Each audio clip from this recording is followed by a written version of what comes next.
कि इस सत्र हम मानसून सत्र शुरू होने जा रहा है। नहीं, हम तो बैठक में गए ही थे।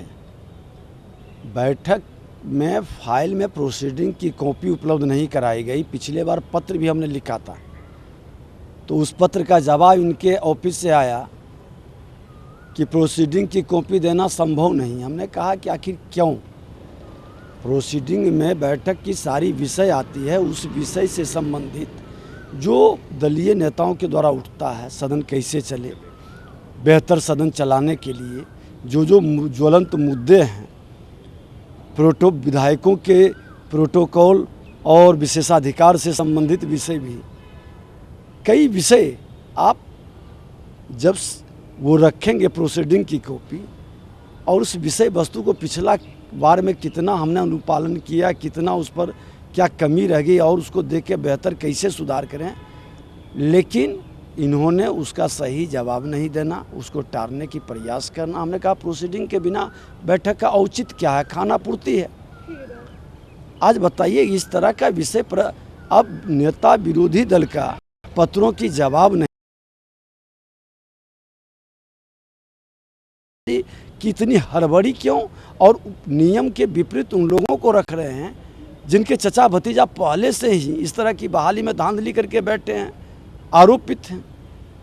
तो इस तरह के विषय पर इन लोगों का एक खाना पूर्ति करना है, तो उस खाना पूर्ति से उस बैठक में रहने का कोई औचित्य नहीं है। इसलिए हमने बहिष्कार किया।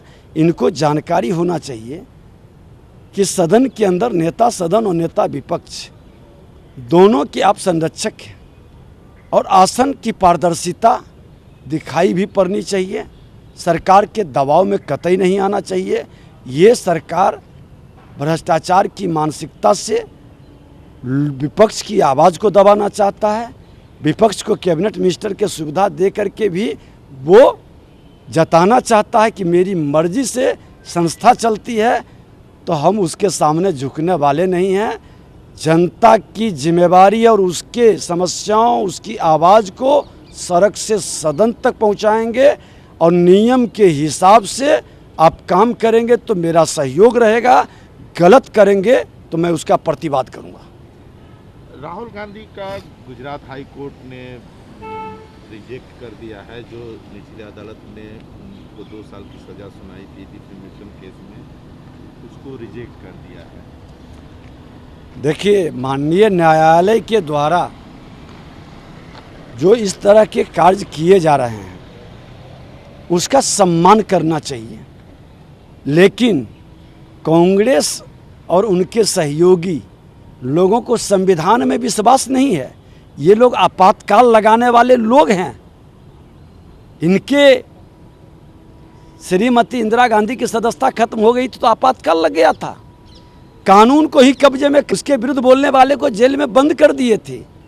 अब ये न्यायालय पर भी अपनी हुकूमत चलाना चाहते हैं। संवैधानिक संस्था सीबीआई, ईडी या इनकम टैक्स पर भी ये प्रश्न उठाते हैं।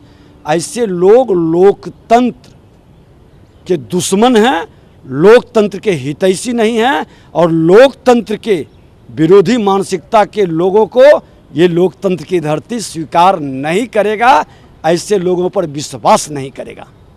जदयू में ठन गई है शिक्षा मंत्री वाले मामले को लेकर के। आरजेडी के एमएलसी ने सवाल खड़े कर दिए हैं सीएम के पर। वो कहते हैं कि हमारा उनका संबंध भारत पाकिस्तान का रहा है, हालांकि हम लोग एक साथ हैं, लेकिन 2-4 आईएएस रखते हैं नीतीश कुमार, जो कि मंत्रियों को ठिकाने लगाना हो, अधिकारियों को ठिकाने लगाना हो या फिर किसी नेता को ठिकाने लगाना हो, तो उसके लिए वो चिपका देते हैं। चंद्रशेखर सिंह के साथ भी यही कर रहा है। देखिए, राजनीतिक अस्थिरता बिहार में व्याप्त है और जब जब राजनीतिक अस्थिरता आती है, प्रशासनिक अराजकता चरम पर पहुंचता है, अपराध भ्रष्टाचार चरम पर पहुंचता है।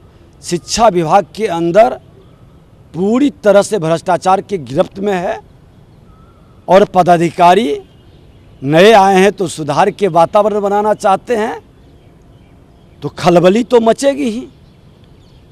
और माननीय मुख्यमंत्री नीतीश कुमार जी अपने पद को सुरक्षित रखने के लिए ये किसी न किसी के ऊपर भटकाने का, टारगेट करने का प्रयास भी करते हैं और आपस में उलझाकर, भय दिखा करके सत्ता की अस्थिरता सुनिश्चित करना चाहते हैं।